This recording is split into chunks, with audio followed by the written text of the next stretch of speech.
So hello everyone and welcome to this webinar on the project Ensuring the Future of EUPATI. We are very delighted to have you here. It's our last day of this project that started in 2018. We have with us the work package leaders, Nicola Bedlington from EPF and Ivona Jablonska from IMI. And we will be presenting you the achievements and highlights of this project. So just before we start, a couple of information and let's say instructions on how this webinar will work. So this webinar will be recorded, and the reason why is that we want to make it available afterwards in our platforms because some of the people cannot join today, so they will be watching it afterwards. When there will be some dedicated sessions for Q&A, so you can always raise your hand or write them in the chat. So you should see this option on the control panel of GoToMeeting. We ask you should be all muted right now, but we ask you to mute yourselves, and then as soon as you raise your hand, we will unmute you. We will be sharing some pictures and messages on social media. So if you feel comfortable with this, you know, we will be tagging some of you, but if you don't feel comfortable, just send us a message on the chat. And don't hesitate to disseminate the information as well on social media by using the hashtag EUPATI or Patients Evolved. And today we will be covering a couple of topics, but mainly the achievements and highlights of EUPATI. So we will be starting with introductions from Ivona, IMI Scientific Project Officer, and Nicola Bedlington from the European Patients Forum. Then work package leaders will be presenting the main achievements on sustainability, the patient education engagement portal, and national platforms infrastructure. Maria, EUPATI coordinator, will be presenting the EUPATI Foundations, so what we have done today and what are the plans for the future. Then we will open up for a Q&A session and followed by a concluding remarks. So I would like to invite, first of all, Nicola to give us bit of overview of EUPATI. So Nicola, the floor is yours. Thank you so much, Camilla, and lovely to be here at the webinar. So EUPATI is an IMI project that kicked off in September 2018, a very, very important project in the context of our bridging phase, looking at the longer term sustainability of EUPATI, and that's essentially what the project was all about, looking at the future, looking at the sustainability, trying to build the infrastructure and the strength behind the EUPATI Foundation.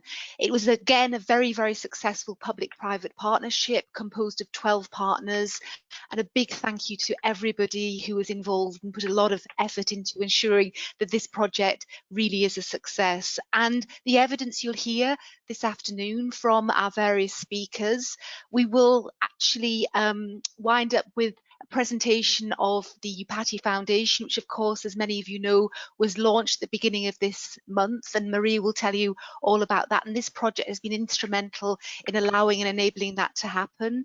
Very importantly, the sustainability pillar and looking at innovative ways of ensuring the sustainability of EUPATI. David will talk you through how we approach that.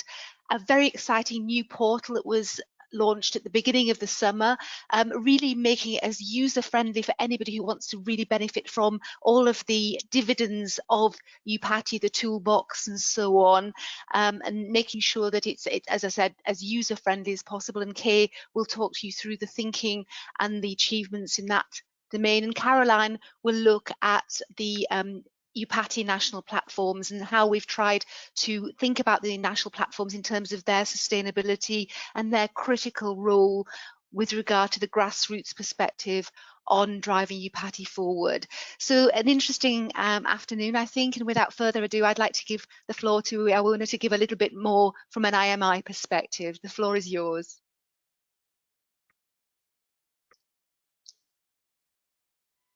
Thank you, Nicola. Thank you for inviting me to this meeting. It is indeed the last day of the EUPATI project. So I would like to get back a little bit to the background of this project and the call itself. So it was quite a different call in the IMI calls portfolio, if I can say that. So the IMI exploitation call was launched in July 2017. This call called in a more familiar way the sustainability call. So there were many challenges behind this call for IMI, but also to the consortia that decided to share some results. So first of them was the fact that this was the call was designed as open. So open to any applicant, not restricted to the owners of the results. So meaning to the initial consortium, to the EUPATI consortium. So it required some open-minded approach to share the results, to make them available to any successful applicant, even if not composed from the former members of the consortium. Another challenging aspect was the sustainability itself, because in IMI project we have the sustainability components. It is quite startup now, so all the projects are incentivized to think of sustainability from the very beginning and to identify, to detect any potentially sustainable results. But not any and every result can be sustained.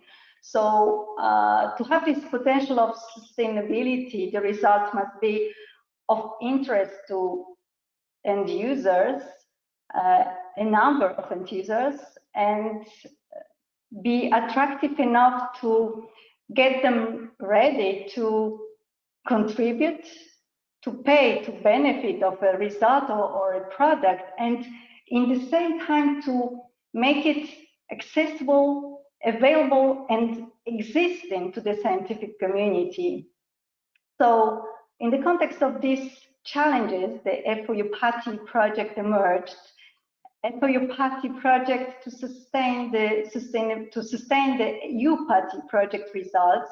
So because of this interconnected nature, the EUPATI is indeed communicated in the context of this great EUPATI project with a huge impact for patients and for patients' education.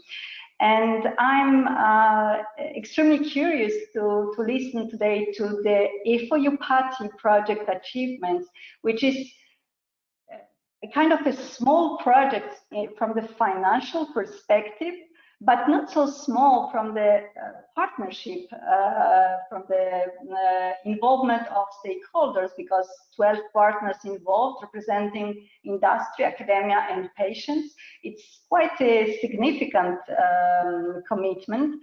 And I'm extremely curious to listen to the EUPATI achievements today. And I'm happy to give the floor now to the EUPATI consortium. Thank you. Thank you very much, Nicola and Ivona. It was a great introduction. So as Ivona said, we'll be now moving to the highlights and achievements of EUPATI. So I'd like to invite David Harry to present the sustainability highlights. So David, you can turn on your camera and unmute yourself. Thank you.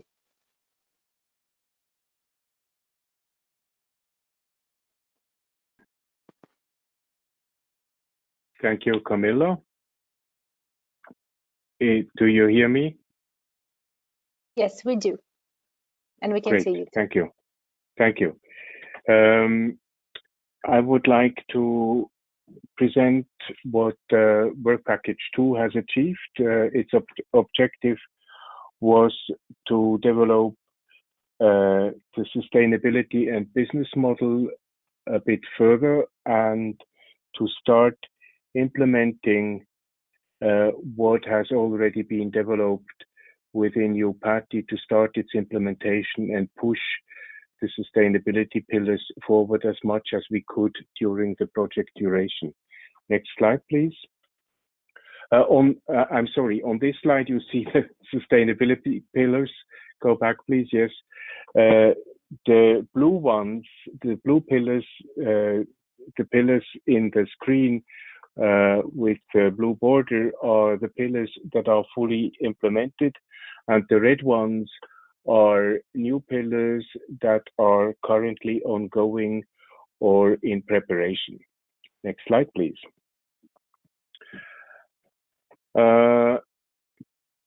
The pillar consortium partner is advanced and in progress. This included the mapping of potential partners. We were approached by some people, by some organizations. At this point, there are discussions with 9 organizations at advanced stage.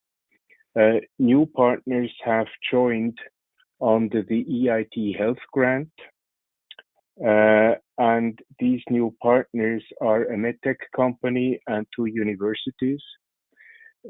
We mapped the collaborations with IMI, FPA, EIT Health, EMA, and HTA bodies, and we drafted an enhancement plan. And we looked at contribution levels in kind and in cash for 2021 to 2025. Proposed in line with the business plan and an estimated budget. The goal was to have balanced public and private funding sources for EUPATI for the future. Next slide, please.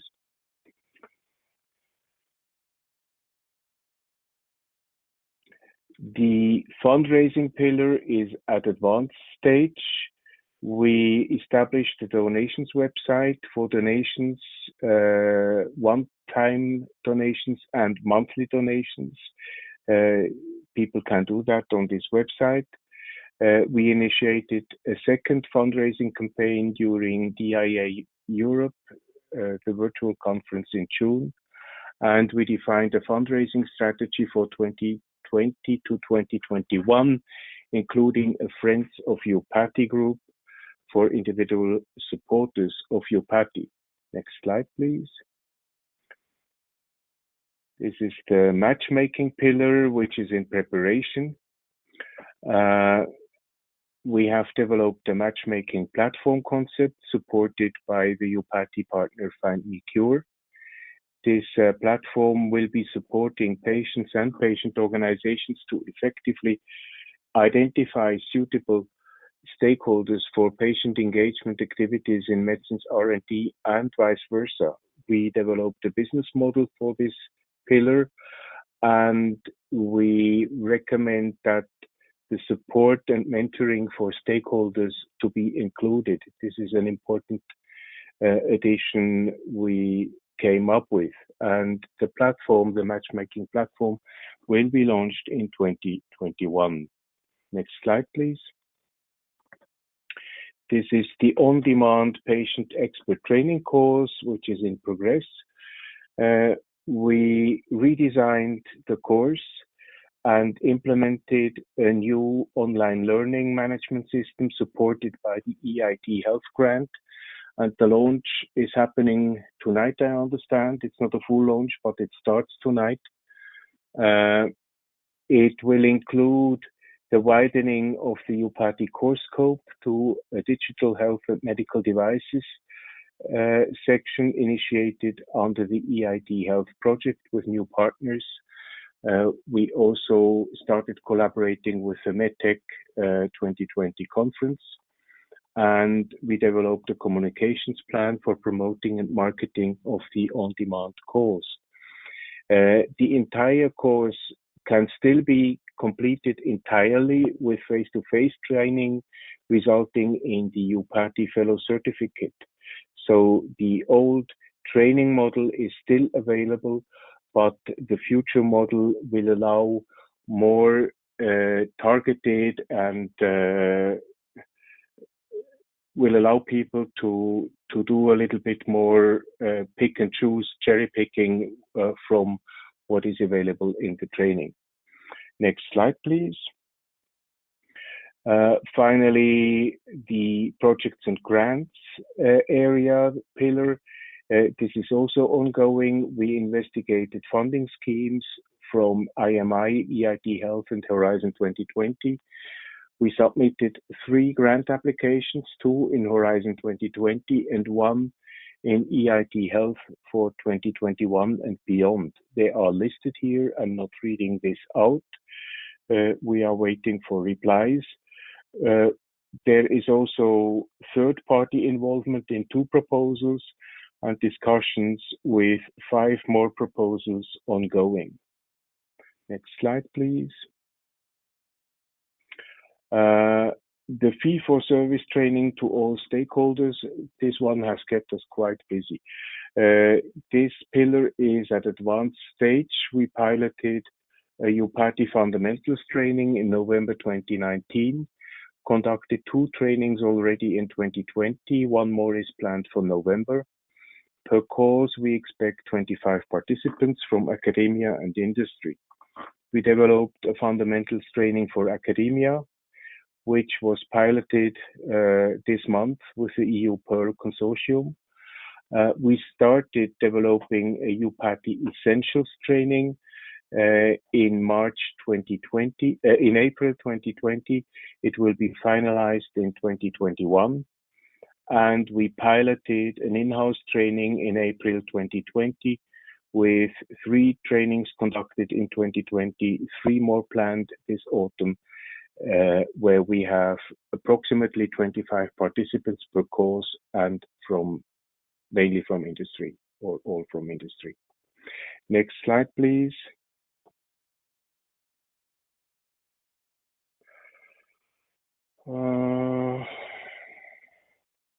In conclusion, Work Package 2 achieved its goal to develop a sustainability and business model for the mid to long-term future of EUPATI by identifying new funding sources and creating the necessary implementation plans. Work Package 2 contributed to the setup of the Stichting EUPATI Foundation, registered in Holland in August. The result highlights what makes a good and well-functioning public-private partnership. And with the business plan implementation, the EUPATI Foundation is entering the next consolidation phase, where the project will have to focus on resilience and steady growth. And it also needs to balance resources with the pace of its growth in terms of its reach of activities, geographical coverage, extent of contents and materials, and the number of partners. And that's it. If there are questions, I think Work Package 2 is around to step in and take any questions. Yes, thank you very much, David. So what I would maybe do is that we can leave the questions after we present all of the highlights. Then we can open up for a couple of questions if that's okay. Yes? Sure. So thank you very much, David. I would like now to invite Kay to present the Work Package 3 efforts. So just moving the slides, take a bit of time. So yeah, Kay, the floor is yours. Thank you, Camilla, and appreciate the chance to talk about this part of the project today. Before I start, I'm the spokesperson today, but this has taken a huge effort by many people in Work Package 3, and I specifically want to recognise Camilla, for her leadership, who's been instrumental in making us go forward in this work, and recognising that she had to take over partway through from Matthew May, who was the previous EUPATI leader. So thank you for taking that on, Maria and Camilla, and keeping us honest as we go through this. So really what I want to do today is give you a flavour of what we've been doing in Work Package 3 and our deliverables. And we've really delivered an expanded platform, EUPATI.eu, which really meets the expected user requirements, both functionally and performance-wise, to ensure that we can enable the inclusion of content that was not really scoped within the original EUPATI IMI project, so that we've now got the opportunity to provide a mix of content styles. And so this is really purpose-built. It's designed as a portal that will ensure the future accessibility of our content and provide, as Nicola was saying earlier, a more user-friendly experience, and then really maximise the use of the content that we want to deliver going forward. So all the previous functionalities of the EUPATI website and the toolbox have been maintained, and you'll see that in the demo that I go through later on. Next slide, please, Camilla. Thank you. So really, in terms of the portal itself, It's hosting really relevant content and information for patients and other stakeholders, such as the pharmaceutical industry, the broader patient community, regulators, HTA bodies, the EUPATI alumni, the EMPs. I mean, the list goes on. This is really tailored for everyone. The portal will provide a platform and an interface for the EUPATI trained experts, the alumni, as I say earlier, the broader patient community, and it will provide different stakeholders with relevant, standardised and quality assured educational information and resources, as well as tools, guidance and standards that have been developed by existing and future projects and initiatives for the broader patient community and for any stakeholders that they interact with. To ensure that the portal and its uses are really GDPR, we've spent a lot of time looking about the compliance factors and have conducted an ethical review, as well as providing a data management plan. And overall, so far, we've had some really productive and positive feedback from our users of the new platform. And on the whole, they've reported that they prefer this platform to the older one, and that it was a good decision to separate the websites out, again, which I'll demonstrate later on, so that we now have a new dedicated platform to the toolbox and a new Collaborate website that's being widely used as well. So as you see here, here's the list of all the different platforms or portals that we're calling them, where you can access EUPATI content, and this was launched back in July of this year. So some really exciting times ahead as we start to use this platform more broadly within the EUPATI Foundation. Next slide, please. So in terms of the fundamental arrangements for the EUPATI Foundation, that was one of our remits of the EFO project, to make sure that we were future-proofing for EUPATI going forwards. And so we've been able to host online learning with a mixture of content types, as I mentioned earlier. We've got increased capacity, so we're able to host more languages and more content from future projects as we go forward with the foundation. We've got dedicated maintenance through our agency Blueberry, which includes backup and restore features, something I don't think we had before. And I know that we did have issues with the management of the old website, so we've improved on that. As I mentioned, we've got the new Collaborate portal, which is able to support future initiatives. And really there we are seeing a number of projects coming through that portal. And we've got a new area for accessing our key documents for the EUPATI Foundation as we move forward, and that will be available soon. So now I'm going to switch over and give you a live demo, and Camilla has very kindly offered to drive this part of the presentation, just to really give you a quick tour of the new platform. Many of you probably are familiar with the EUPATI visibility and the website, but really have gone with a fresher look and feel, just to give a nice kind of colour and structure to the website based on many user testing phases that we went through. So as you'll see here, if we hover about the About Us page, you'll be able to access the history around EUPATI, the governance documents, who's contributing to the project, information about finances and transparency, just by going through this menu. In the training tab, if we just quickly click on that, Camilla. As you remember, this is the main mission of EUPATI, and you can access all the different training options that David was mentioning in his presentation. So we've got the medicines R&D process here, the online platform for e-learning. We've got inpatient engagement activities. We've got the in-house training and the national training at the EMP level as well. If you scroll down, Camilla, I think there's some more here. And then obviously how you can sign up for the newsletter as well, so you can subscribe if you're not already a subscriber of this website. So if we go to the EMP page, Camilla, that would be great, thank you. So really here, this is where you can access all the different chapters of EUPATI, our EMP network. And you'll be able to hover on the map and click where you want to go. So for example, if I want to go, there's a list of countries as well at the bottom here, but if I want to go to, say, the Netherlands, and give you a feel for how the website for each of the countries will be set up, You can see this will be the look and feel of the new platform for each of the countries going forward. You know, nice fresh feel to the pages. You'll see that they've got their own logo in the top left-hand side, and on the right-hand side is the national flag as well. So this is how we expect the national platforms pages to look in the future. This again is just an example. I think most of them are going live fairly soon, and Camilla might want to mention that. Then if we go to the toolbox page, just want to quickly give you a look around that. Again, will look very similar to what we had before, but I think the feel again is quite fresh. So you'll be able to use filtering options here, which is new. So we've got filter by medicines R&D and filter by patient engagement. So if you're not sure what you're looking for, you can type in a keyword in the search box, very similar to as we had before. You can hover over things and see more information, or you can browse by category as well. So Camilla, if you wouldn't mind typing in vaccines into the search box, we'll just give people an idea of how the results will look and how the article looks.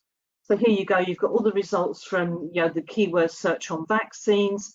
And if we click under how vaccines work, you'll see how the article is presented to you. So you've got a nice, content there. And again, you've got a search field on the right-hand side if you want to look through for other content. And you can obviously save as a PDF. You want to save this to your own desktop, or you want to print the page, you've still got that capability. And if you hover over, Camilla, I think there's a couple of glossary terms here. You can see the glossary terms, or actually even click on them and see the glossary page for pathogen open up. So again, the same functionality as we had before, but I think honestly it probably works a bit quicker. And then finally, if we want to do a search, you can use the search tool that I mentioned earlier on the right-hand side of the results page. So Camilla, if you wouldn't mind typing in there clinical trials, for example, you'll get search results for clinical trials. So you can really move around the platform. Okay, Camilla, so if we can go to finally the collaborate page, that would be fantastic to show people that new portal so they have a feel for that. So here you go, here's the collaborate portal that I mentioned earlier. So if you want to collaborate with EUPATI, either through matchmaking, as David mentioned earlier, or speaking opportunities, or you want to provide training for your organisation, this is where you would come. And as I mentioned earlier, we've got a number of projects and people who've come through this site already to help partner with EUPATI going forward. So I would encourage you to have a look around the site if you've not already done so. Sign up and subscribe to receive newsletters and really familiarise yourself with this platform. I'm going to stop there and invite Camilla to see if she has anything to add. Yeah, so thank you very much, Kay. I think this was really, complete. So as Kay said, we do have very fresh and user-friendly platforms, and we are improving it constantly. So right now we are working on the toolbox to optimize our search engine. So in the future, you will be some sort of like Google type of, searching. So yeah. If you have any suggestions or improvements, on how we can best organize the information, or, just include it, don't hesitate to send a message to us. There is like an option to contact us. But otherwise, yeah, very happy and proud of our work package 3 work. It was a hard effort since, the beginning of the project, and very happy to see it online. So thank you very much, Kay. Now I would like to invite Caroline from EUPATI to talk a bit more about the work that work package 4 did with the ENP. So Caroline, the floor is yours. I'm just changing the slides. Thank you, Camilla.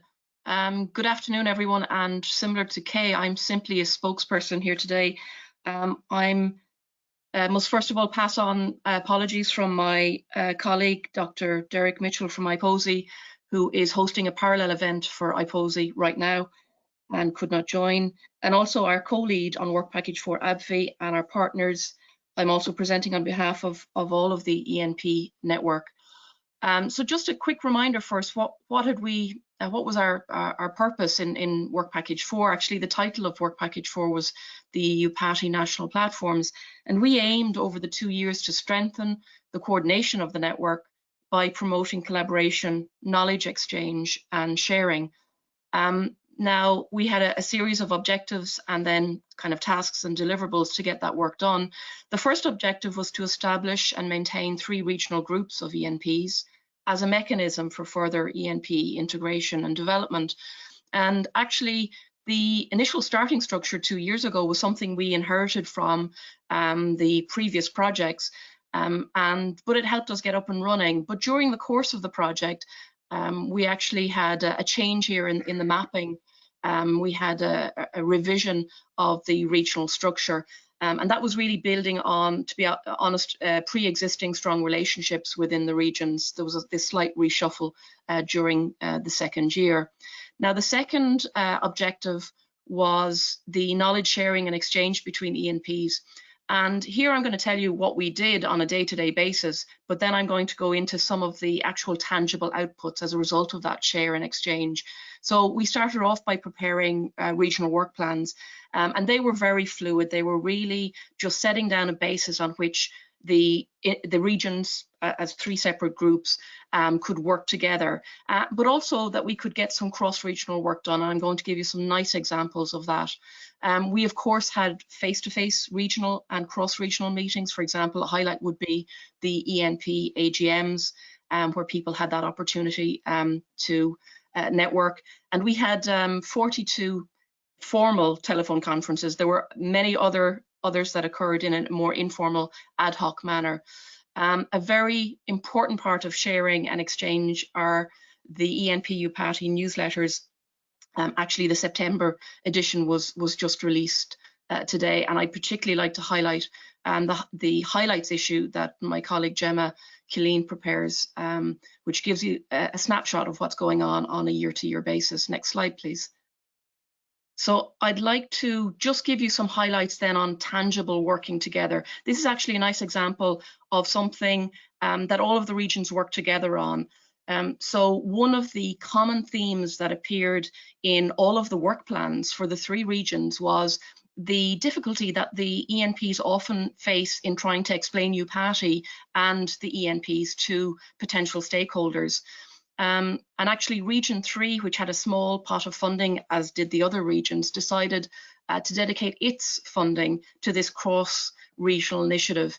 It started with a face-to-face brainstorm at an AGM, and then I have to acknowledge our partners in Work Package 2, ABVI, for taking the lead in producing a set of flyers. So in each case, you have a 1-page flyer targeting a different type of stakeholder, telling the stakeholder what we are, what we do, and what we can offer in partnership. So they're for regulators, policymakers, government departments, academics, and so on. So you have 1 page per stakeholder. And then we translated exactly that information into a slide deck with ABVI. Again, here the ENPs can pick and mix depending on what stakeholder they might be presenting to. Building on that, then we decided to produce an animated video, again explaining what is EUPATI, what is an ENP. And of course, we started with a storyboard. So we have a lovely set of professionally produced high definition drawings. Nice idea from one of the ENPs was to reuse these storyboard pictures, maybe in some kind of cartoon comic kind of explanation of EUPATI and ENPs. And then that all culminated in the production of a small animated movie, which will play at the end of this webinar, just to keep you hanging in there, that you don't clock off before we finish. Next slide, please. One of the things as well that we realized in producing these package of materials is that not all of the ENPs are, let's say, like the organization where I'm working, where we have a PR and comms expert. Some of them are quite small, voluntary organizations. So we worked with Pfizer on this occasion, looking at the package of materials, the infographics, slide set, animated movie, and produced an infographics, some tips and tricks on how you could actually implement these resources. And all of these are now available for download on the new EUPATI website. Next slide, please. So one of the other objectives, the final objective actually, which had a specific task, and that was to implement patient education and training initiatives. And this, we have kind of three outputs or tangible outputs I want to kind of highlight.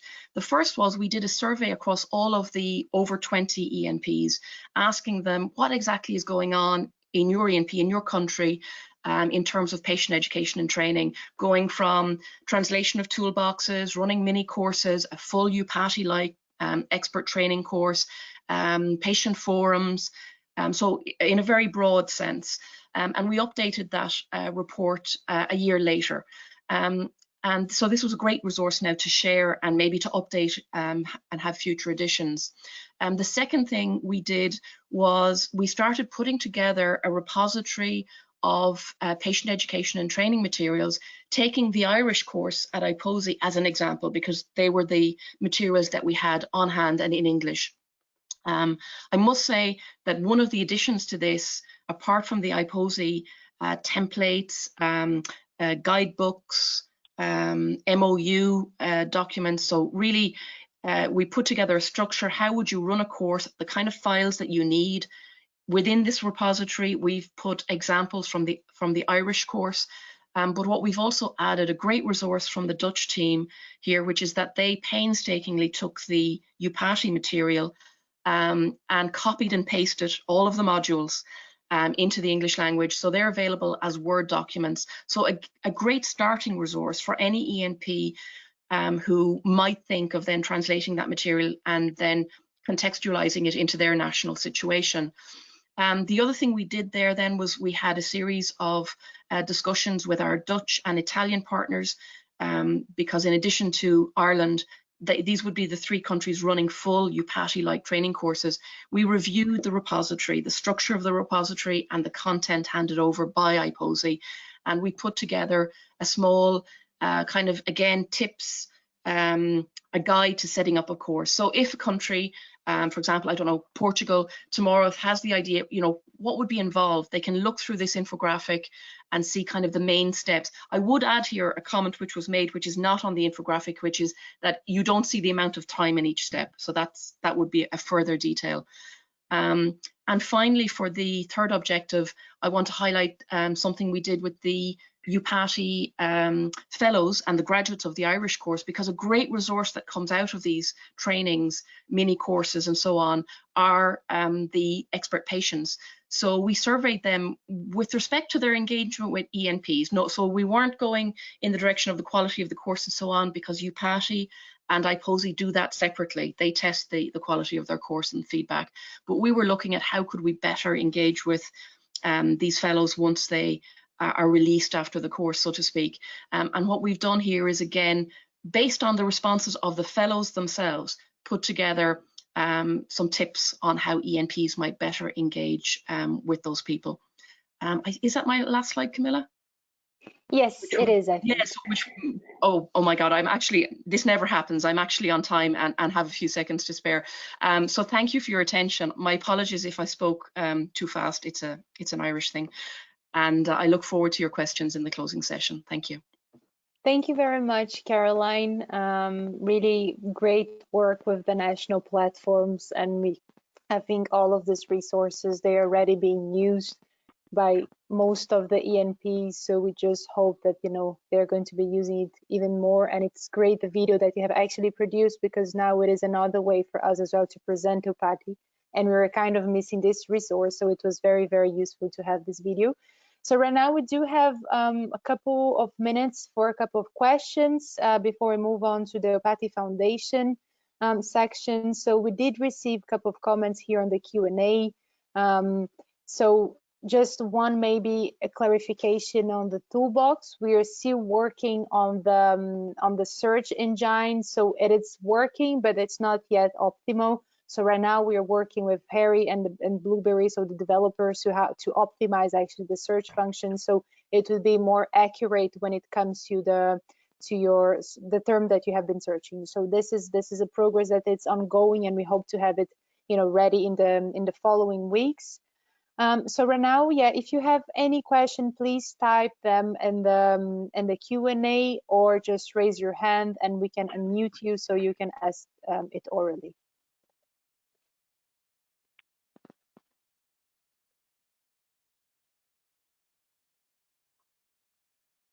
I don't see any questions raised, so let me open the Q&A to see. No? Okay, so if there's no question now, so I will invite Maria to go through the foundation and give us a bit of the latest developments there. So Maria, the floor is yours. Thank you, Camilla. So my name is Maria and I'm the coordinator of EUPATI, and I'm going to speak a little bit about the EUPATI Foundation, and as it is also a major outcome of the EUPATI project. So EUPATI was established as an IMI project 8 years ago, and I should say that the mission of EUPATI has not changed since 2012. And I put it also there on the slide. So we focus on education and training to increase the capacity and capability of patients to be valuable contributors in medicines research and development. And we also work with the other stakeholders that patients collaborate with. So this key mission has not changed in these 8 years. Since when the original IMI project ended in 2017, it became clear that it was a challenge to keep EUPATI sustainable. And therefore, during the bridging period, the European Patient Forum welcomed EUPATI as and hosted us as an educational program. And the E4EUPATI project really then supported this bridging period, and as David has described, the defining of the sustainability plan. When the sustainability plan started to take shape, we understood that it was necessary to find a new legal status for EUPATI, and we needed to be independent and a legal entity. And we started to look into this and search for, first of all, the format, the type of organization we wanted to be, and what would be the best location for us. And eventually, the foundation was then established in the Netherlands, as mentioned, in August this year. And so we are established as a non-profit organization, so-called stichting in the Netherlands. And in order to acquire this status, we worked on our statutes and operating rules and policies for the foundation, together with the Dutch notary and a Dutch tax advisor. So it was a lot of work to get this registration done, and also a lot of learning about the Dutch specific rules and regulations for foundations.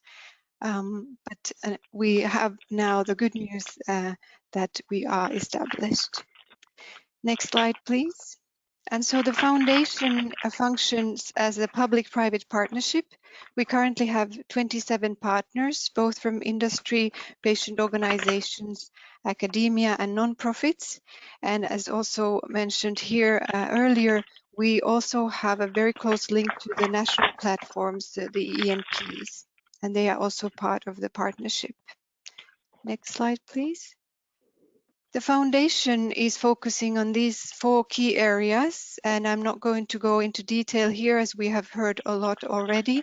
Just want to highlight how instrumental the E4EUPATI project was for especially redesigning the toolbox, strengthening the ENP network, and also redesigning and launching the fee-for-service training on patient engagement. Next slide, please. Here I would like to present the governance structure of the foundation. The section in green, Board of Trustees, is a new body that was introduced due to the Dutch law. So the foundation needs to have a group of individuals who are ultimately responsible, financially responsible for the foundation. And we have 5 individuals who are the nominated trustees. You can find this information on our website under governance. The Board of Trustees delegates the more operational decision-making role and responsibility to the EUPATI Board, which is a group of 10 individuals nominated and elected by the sustaining partners. And the board works really closely with the secretariat. We currently have a secretariat of 6 staff working from different countries remotely. We will not have an office, at least at this stage. And we also have a number of committees. And I should say here that the public-private partnership element is reflected throughout the governance structure, so that in every body it is a multi-stakeholder group that takes decisions. Next slide, please. And I'm happy to announce also the composition of our new EUPATI board, which was announced at our annual meeting on the 17th of September.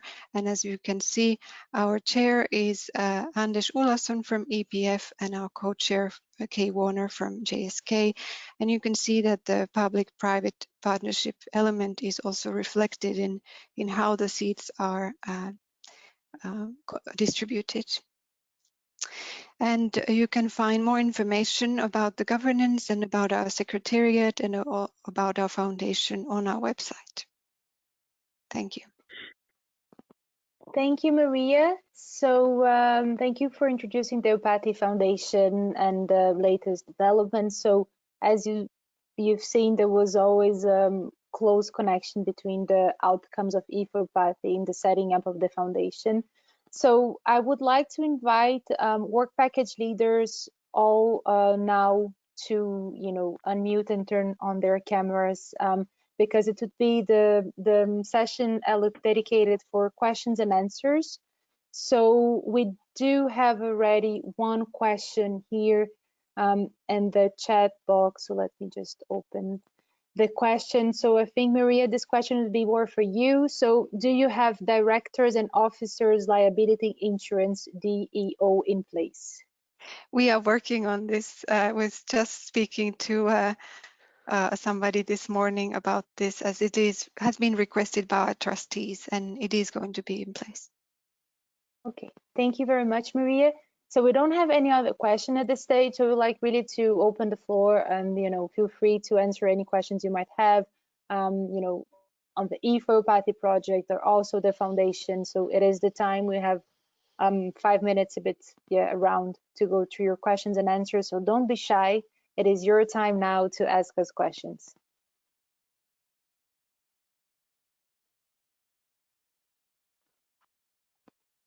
So there are 2 ways. You can raise your hand or just send a question. So, okay, Anders, I see that you have raised your hand, so I'm just going to unmute yourself. Wait, yes, I have unmuted yourself, so you can, yes, ask your question, please.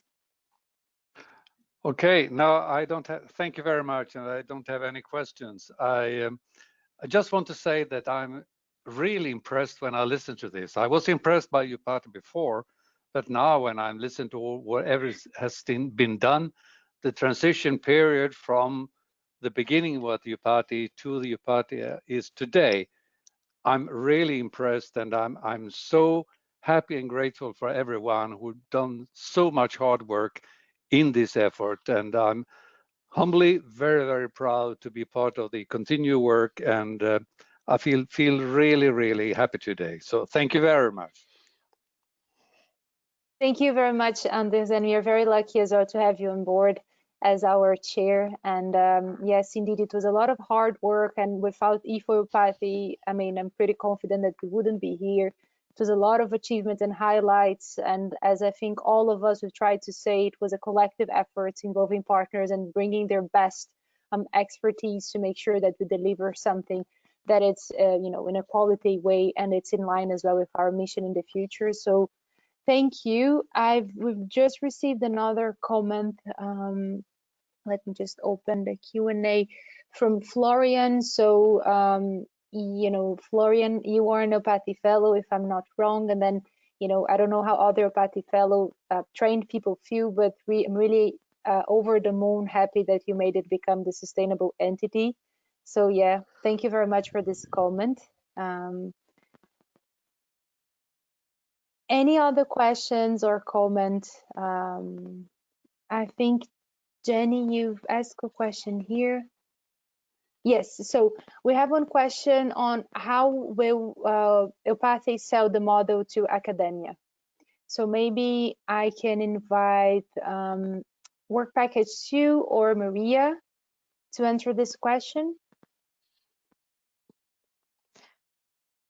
It should be Maria. Yes, Yes, I can maybe start. So we have this fundamentals training, which is a workshop style training on patient engagement from the let's say, basics of patient engagement, what it means to engage patients in different projects. And we have now adapted this to academic, let's say, academia and academic audiences, so that it can be provided to, for example, project consortia. And this is also something we have just piloted. And we can also tailor this training based on the needs of the group, because we understand that academic researchers might be asking slightly different questions that the professionals from industry side. So it's very important to adapt that training to the needs and the questions that the group has. But the content is generally the same. thank you, Maria. And then we have another question related to this one. So is EUPATI trying to share its excellent training resources with national bodies such as NICE, HTA? So Maria, would you like to answer? Or maybe David or Wolf, as this is linked to the HTA discussion that we've had. Well, I can answer that. Everything we have produced in EUPATI is available. Everything is common license. Everything is on the website. Everything is in public. Yes, and may I add that we are seeking to collaborate even more closely with HTA bodies in the future. So this is definitely something that it's on our list to do. Yeah, and if I may add, if you mention HTA, this applies as well to the regulators whom we are in contact with. Yes, so thank you all. We don't have any other questions here in the Q&A. So maybe just checking to see if we received something else here. No, not that I can see. So yeah, just a comment from Karen saying that HDAI will be happy to help with that link to HDA bodies. So we should be definitely connecting with you, Karen. So maybe we can move on to the conclusion. So I'd like to invite Maria and Ivona to give us a couple of conclusions, and then after that we will leave actually the webinar open so you can see the nice video that Work Package 4 produced on EUPATI and national platforms. So yeah, so thank you all very much for joining today's webinar. I'm just looking to see if any Work Package leaders, Nicola, you would like to say something else before we go for the conclusions? Not from my side. Thank you very much, Camilla. Okay, It's been a very thank you. interesting webinar. Thank you very much. So now the floor is yours, Ivona and Maria. Maybe Ivona, you would like to come first, and then Maria could conclude. Thank you all. So thank you for giving me the floor. So it was very nice to listen to this webinar today. it seems that this quite a challenging call, and which was not so obvious from the very beginning, finally provided some fruits, and some interesting fruits. So it seems that EUPATI was extremely critical for the sustainability of EUPATI results, and finally 3 out of 4 operations pillars of this newly created foundation were significantly supported by EUPATI activities. EUPATI, which extremely contributed to the modernization of the tools, use of technologies, making the tools user-friendly, which is extremely important in this extremely technological world. And finally, I think it can be this experience and creation of EUPATI Foundation, which is not so obvious as you also explained, and you had a lot of administrative aspects to tackle. So it can be also an extremely valuable source of information for any other IMI projects that could potentially envisage to go through the same path or pathway and to create a foundation. So this is the last day of the EUPATI project, but it is living, via this EUPATI Foundation, because it extremely contributed to this. And in the same time, we have some next steps because with IMI, because we will also invite the EUPATI project to a closeout meeting. So this is something we organized in IMI to communicate strongly on the achievements and results of the projects we funded, and it is made in a form of a kind mini communication events. And I think this will be something extremely important to be communicated to, indeed, to the European Commission representatives, to also some other FPI companies and IMI staff as well, because, as I said, this was a challenging call, but maybe this kind of actions should be reconsidered in the future as well. So thank you very much for all these presentations, and I was really happy to participate to this webinar. Thank you. And from my side, just a big thank you to IMI and to you, Ivona, for attending today. I must say, EUPATI has not been a project like any other. It's been a very special project, and with very tangible outcomes, as we've seen today. And it has not just maintained EUPATI there, it has made it much stronger than it was to start with. And when I was looking at these slides for today and looking at the timeline, I see that EUPATI actually made that bridge between the first IMI and then the current foundation, and made that link there. And so it was very instrumental.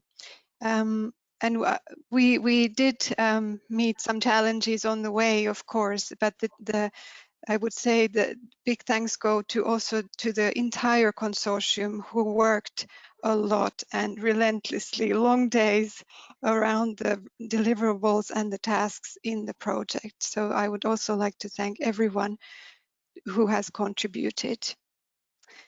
That's from my side. I think we are going to also see the video, which is one of the outcomes. Thank you so much.